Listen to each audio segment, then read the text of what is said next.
ভোলায় দারুল হাদিস কামিল মাদ্রাসার মুহাদ্দিস সদর উপজেলা জামে মসজিদের খতিব ও ইসলামী ঐক্য আন্দোলনের জেলা সেক্রেটারি মাওলানা মোহাম্মদ আমিনুল হক নোমানীকে নিজ বাড়িতে নৃশংসভাবে হত্যার প্রতিবাদে বিক্ষোভ সমাবেশ ও শোক র্যালি অনুষ্ঠিত হয়েছে।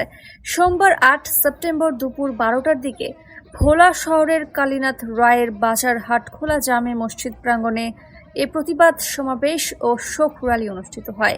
এ সময় বক্তারা দ্রুত মাওলানা নোমানীর হত্যাকারীদের গ্রেফতার করে দৃষ্টান্তমূলক শাস্তি নিশ্চিত করার আহ্বান জানান।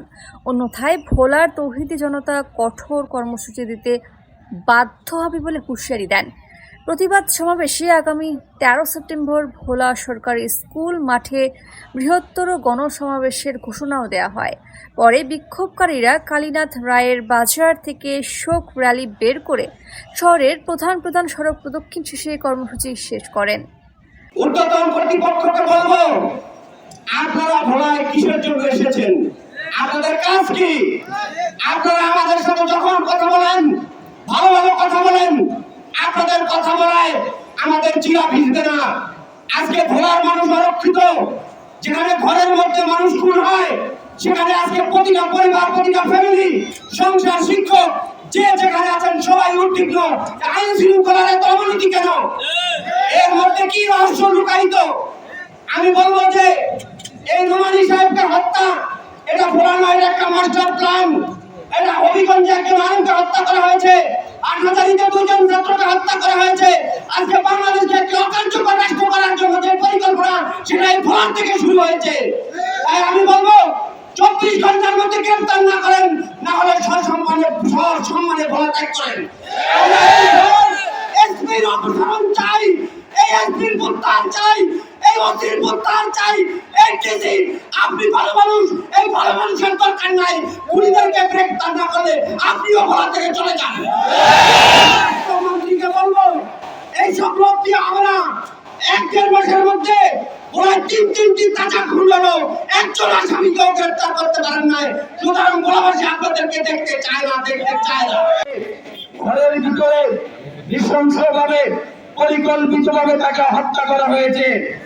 আমরা প্রশাসনকে বলবো, আজকে 48 ঘন্টা বের হয়ে যাচ্ছে, এখন ডিজিটাল যুগ, স্মার্ট যুগ আমরা শুনেছি, কিন্তু এখনো আমরা দৃশ্যমান কিছু দেখতে পাচ্ছি না। প্রশাসনকে বলবো, আজকে রোদ্রের ভিতরে ভোলার তৌহিদি জনতা আপনাদেরকে 1 নম্বর সিগন্যাল দিয়েছে।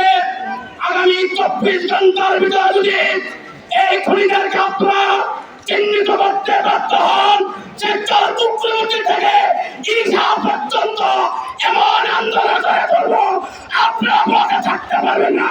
আমরা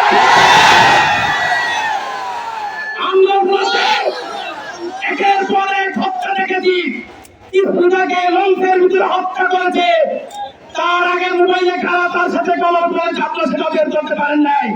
কালীবাড়ি রোডে হত্যা হয়েছে, সেটা আপনারা দেখাতে পারেন নাই। গতকালকে ধনীয় আক্রমণ হয়েছে আমার ফেসবুকে, আমার ভোলাকে আজকে উত্তপ্ত করা হচ্ছে, শান্ত ভোলাকে। এটা তারা এটাই প্রমাণিত, ভোলার প্রশাসনে করা হয়েছে, এরা প্রাপ্ততার পরিচয় দিয়েছে, এরা ভোলা থাকার অধিকার রাখে না, ভোলা থাকার অধিকার রাখে না। আমি আমার নেতৃবৃন্দকে বলবো, আজকের এখানে ভিতরে সীমাবদ্ধ থাকলে হবে না। আমি বিচার না হওয়া পর্যন্ত হত্যা দিব, অবরোধ দিব, জাতীয় অফিস চালা হবে, দ্বিতীয় অফিস চালা হবে, তারা পড়তে দেব।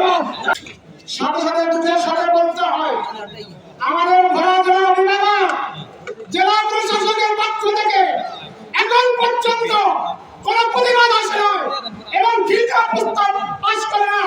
আজকে আমাদের ভোলার অভিভাবক জেলা প্রশাসনের কাছে বলবো, আমাদের ভোলার জনপ্রিয় আলেম আমিনুল ওয়ালিকে হত্যা করেছে, তার প্রতিবাদ আপনার পক্ষ থেকে করা উচিত ছিল। কিন্তু আমরা অত্যন্ত দুঃখিত, অত্যন্ত লজ্জিত, আপনার পক্ষ থেকে আমাদের ভোলার সুনাগরিক তাকে হত্যা করা হয়েছে, আর আপনি নির্জুম চুপচাপ বসে রয়েছেন। এটা অত্যন্ত দুঃখ লাগে, এটা অত্যন্ত মনে ব্যথা, সহ্য করতে পারছি না। দুঃখের সাথে বলতে হয়, ভোলা উপজেলা মসজিদের সম্মানিত খতিব, উপজেলা পরিষদের কোন ব্যক্তি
সেখানে যাবে না, যাবে না, যাবে না। মোহাম্মদ সামিরুজ্জামানের তথ্যচিত্রে আনিকা সুলতানা, চ্যানেল 21।